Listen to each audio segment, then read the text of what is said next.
We'll have a bumper package for you on the show this morning. Let's untie it. And start off with the dailies. What are the dailies saying? By the way, you can be part of the show through that email, themorningbrief@channelstv.com. Let's hear from you, be a part of the conversation. It's going to be a lot today. But let's start off with Nigerian News Direct. Yeah, Nigerian News Direct is the very first daily we're looking at this morning. It is Wednesday, by the way, March the 5th, and that's what you find on the front page. Jeffrey, does this give you joy? Power generation peaks at 5,713 megawatts, highest in 4 years. I don't think we should be celebrating things like this. It's just a waste of our time, waste of our... What is this? What's more important is transmission and distribution. So it's not enough to celebrate generation of over 5,000 megawatts. We commend them for, one of the things I like about TCN, let me say this for context, they always update us, Kayode. If you go to the National Grid handle on X, every hour they are telling you something. I think if I want to give most effective communicator of federal agencies, I'll give it to them, because you go there, you're seeing numbers, whether it's good or bad. But we've been here again and again. Before you know, they say we're at 6. We're far, far, far below our expectation. So let's stop all of this. It's not an achievement that is worth celebrating. But when we hit 10,000, the entire Ministry of Power can transfer some of that efficiency, to the protection of the assets, the grid. At a time there were concerns that, some of those critical assets were in the hands of terrorists. So we need that efficiency in that space as well. Yeah, Kayode just said to me, he knows that I'm not impressed. I'm already angry that I'm on Bani. So, I saw that story and it was screaming Jeffrey. So I said, hey, I can't just miss that opportunity. Let's just get to 10,000, then we can start talking. Right. We've been around this 5,000, 5,000. Do you know how many times we celebrated 5,000 plus? How many times we can count? How many times? Oh, we have 5,000 plus. Yeah. I think under Muhammad Buhari we celebrated several. What is that? So the goal is, let's maintain this first. But most importantly is to improve on this and ensure that the people who need the power get the power. I know we can talk about cost as well, which is a major part of this conversation that is usually very thorny, right? The cost of it. They say cost reflective tariff. But let's just leave it there. Jeffrey is obviously not impressed. A lot of Nigerians aren't, as you would expect, but way to go. Let's maintain it and let's increase it and ensure Nigerians get power. And this should become a thing of the past. UpNEPA should be out of our vocabulary in 2025. And now that you talked about tariff, Kayode, ever since the commencement of implementation of telecommunications tariff, have you noticed any significant improvement in service delivery of your provider as far as telecommunication is concerned? It says this is the usual thing I deal with. Funny enough, I've not paid attention. Well, I know it's more expensive. That is really obvious, but I've not really paid attention to. Now, a lot of people use data in different ways. Some don't use it at home. They don't use their mobile data at home because they probably have fiber or what have you. Some only use it when they are out. And for those who work from home, they probably wouldn't use it at all. Right? So, or for people who just maybe use it when they're not even at work, because some people get internet at work as well. So it might be tricky for some people to really keep tabs. So it's tricky for me. But for others, let us know. Is it better? Yeah. Let us really know if it's better for you. My router at home sometimes behaves like it has mood swings. So that it works excellently. You don't ever have a problem. Well, it's an important conversation so that we can amplify the negativity or the positivity of the service following their advocacy for increase in tariff, which they have achieved, by the way. Two quick stories. Pardon me, just 2 quick stories for mentioning. PDP expels BOT chair Wabara over alleged anti-party activities. One. And you see, Adeleke visits Akonde as Osun APC Bika. Now, you need to understand what that is about. Adeleke visits Akonde. Adeleke is what? PDP. Akonde is APC. So, we'll just leave it there. Will there be a resolution to the local government crisis in Osun State after that visit? It's just a question. Baba Akonde has left Lagos now. Baba Akonde is really big thing. It's on the move. It's what it is, actually. Yeah, and they're in the room. Interesting. Okay, let's go to the Blueprint newspaper. It says Tinubu strip trips. Kayode, you're the one keeping tabs on the number of trips, by the way. Which of these headlines have been shared? The first one was shared to you. You're the one that keeps tab on the number of trips. Tinubu's trips attracted 50 billion foreign investment. Projects 30% return on investment contribution to GDP by 2030. 2025 budget roadmap for economic resilience and progress. So, Jeffrey, don't forget that's proposed foreign investment.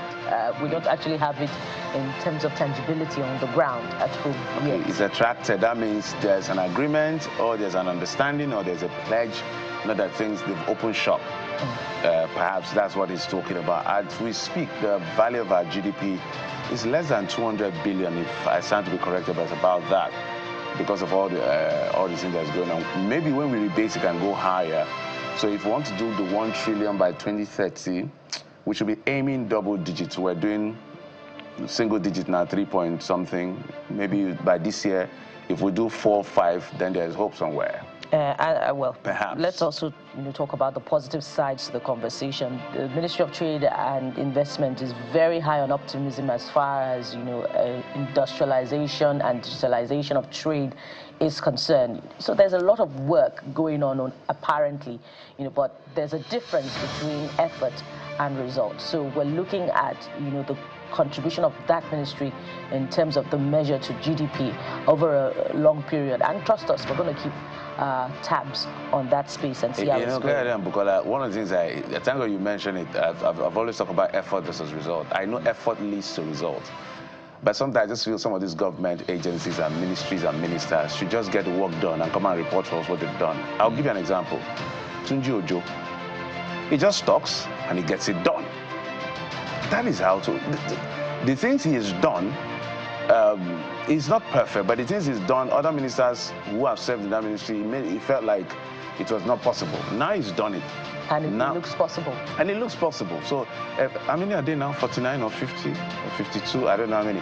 But whatever number they are, everybody should emulate that style. Get the work done and come and report to Nigerians, this is what we've done. All of these projections, aspirations, everybody has done it before. Nigerians are impatient about these things. They want things done as quickly as possible because they are suffering. That's what it is. Which paper do we go to next? Well, this Nigeria is up next. Jeffrey, just before we exit Blueprint, there's something we're missing at the top, which is worrying. Body of ex-immigration CG Paradang found in Abuja hotel. That's according to the police force. That's really worrying. Well, let's go to this Nigeria newspaper and listen to this. 3 oil firms own up to $5.6 billion indebtedness to federal government. Auditor General's report nails culprits. Reps issue 2 weeks ultimatum for payment. So which oil firms have been named? We have to dive into the Auditor General's report to find out indeed who these oil firms are so that we can, hold them accountable to this. $5.6 billion is a whopping sum that could solve a lot of our nation's problems. The Auditor General's report is always revealing, but the facts, the issue is, how far do we go, to bring accountability into that space, including the subnationals, that more often than not necessarily accountable in terms of the spending of their own, state appropriation bills. So, well, that's a big revelation there, $5.6 billion. There are others also, ones that we've tracked also earlier on. Ex-Akwa Ibom Governor Emmanuel in EFCC net over alleged 700 billion naira fraud. That's a lot of money. Yeah. I think both of you will go to the what you are saying. These are what the dailies are reporting. So what exactly are you saying? I think we talked about this a few days ago. The video of the traffic around the pedestrian bridge. Yeah, that came through yesterday. If we can see that, I wish you can see that video. In Lagos, you see pedestrians. Yes. So if you don't live in Lagos, this is Oshodi area. I call it one of the most central part of Lagos. One area is going towards Ikeja. One is going towards the Mile 2. One you enter the direction of Mushin that can lead you to Nikma, and then Ikorodu Road. Then in the back direction can lead you to 3rd Mainland Bridge. So it's quite a central point. These are human beings on the bridge, and this is very concerning. What is it? Was there a festival? Is this a normal thing? It's been long I passed through that place. This speaks to population.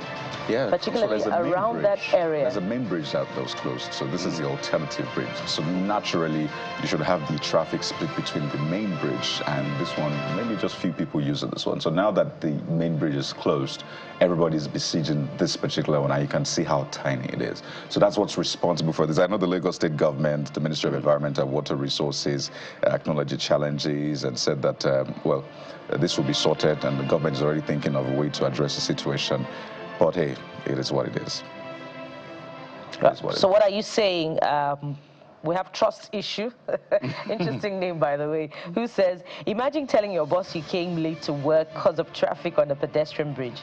The government needs to regulate the inflow of people into the state because this is getting out of hand. Well, you have the next one. Balama_Sean says, I think the Lagos State government should consider providing more BRT buses. The current number is not enough, as all BRT terminals are always overcrowded, especially on Mondays. And you must give it to those people who are not crossing the highway. They're just sticking to use pedestrian bridge. Nigerians, we're law-abiding. And Austin Osuma has this to say. The reason for the traffic on the pedestrian bridge is because Kai officials are catching people who cross the road. Otherwise, that bridge is empty most hours of the day. Lagos is not overpopulated. It's just that it is poorly planned. That's what this user says. The truth is, there's a lot of people in Lagos. I don't think we should run away from the fact that Lagos. Have you seen what Lagos looks like on the map? And see how many people are in Lagos. It's really crowded. I think the number is over 20 million. We understand. Exactly. And then you have vehicles and human beings. And then you have people that come in and go out of Lagos. Lagos is a gateway city. Yeah. 2 ports, now we're expecting 3 ports. Well, Ogun is the gateway city. Ogun is the gateway city. Don't collect it from us. Lagos is more of a port city. Lagos is the gateway city to Nigeria. Ogun can own the name. It's not by name. With the greatest respect to my Ogun brothers and sisters. No, Lagos is port city. Ogun is gateway city. Does Ogun have an international airport? Just how many seaports? There's a cargo airport. It's coming up on the cargo airport. All these Egba and traffic. It's data. It's fact. Excuse me. How many airports here? Sorry, Governor Abiodun, I didn't mean that. I'm just saying, 2 airports, 1 airport, the second one in the works, 2 seaport, what do you call it? Seaport now. So that's why I say Lagos is a port city. The airport, seaport, other ports. Leave gateway for Lagos, Jeffrey. This is the last one. You mean leave gateway for Ogun? Sorry, leave gateway for Ogun, Jeffrey. All right. All right. If that would make this Ogun people calm down, it's fine. Take your. Well, let's go to the next talking point, which is a very important subject matter. Bill to end HND BSc dichotomy skills second reading. Now, this has been for long an issue of concern for graduates of HND at the polytechnic level. So this is coming to solve that problem, hopefully, but there are stories that abound about them graduating and being discriminated against, particularly when there are opportunities to land very, very lucrative jobs. I've, for instance, had to, empathize with a friend who is a very, very qualified mass communication graduate, but from a polytechnic, and was unable to proceed to do a master's degree at a university because what they had was a polytechnic degree, HND diploma, as the case may be. So this hopes to solve that problem, and it has been proposed by a federal lawmaker from Lagos, I believe Honorable Laguda. So Adetunji is the first user this morning who's saying ending the HND BSc dichotomy sounds good, but will it truly level the playing field without addressing curriculum gaps, employer bias, and skill relevance? A law alone won't change much. Is this reform meaningful or just political optics? So guys, will it change mindsets? Good question. That's right. That's why it's not a law. When it becomes a law, you abide by what the law says. Bro Shayo, right? Oh, Shayo. Shayo, okay. BSc and HND are not the same. There is no need to focus on any dichotomy. Let the market choose which options it finds desirable. Okay, that's another side of this conversation. But quickly, let's talk. Okay, let's take one more on this one. Okay, yeah. This is from Alberta, where it says, I wonder what is difficult in upgrading our polytechnics. Ghana has done the needful by converting theirs to technical universities, and this is just basically be like Ghana. But we need to talk sports, guys, because we're building up to the Super Eagles match, and Eric Shell has released his team list, and guess who's there? One of the people there, Ahmed Musa. Is back in the team. Oh, yes. So he returns as Super Eagles release list for World Cup qualifiers. So Ahmed Musa, you can't take away the experience. He's our captain. Yeah, and there's a lot to debate. What is he still doing in the team? Obviously, he can't, he's not in his prime anymore, right? So what is he still doing in that team? Name sounds old to me, even me. Go ahead, Kyrie. I couldn't resist that. Didn't see that coming, Nicole. Go ahead. Wow, so your sports is now... Anyway, so let's take Adetunji Adewolu on Ahmed Musa returning the Super Eagles release the list for World Cup qualifiers. Says, congratulations to him. However, as an experienced player, he should use it to help the coach in the dressing room. What, isn't the assistant coach? Well, he's a captain, so he has a role to talk to the boys. Anyway, that's much we can take as far as your thoughts are concerned, but there's more. As if we have time, we'll take more of them. But don't forget, keep it coming. CTV Morning Brief. Send us an email. Also, send messages and videos on WhatsApp. We'll take a quick break. And when we come back, we'll get to that very first conversation with Senator Victor Ume. Join us again.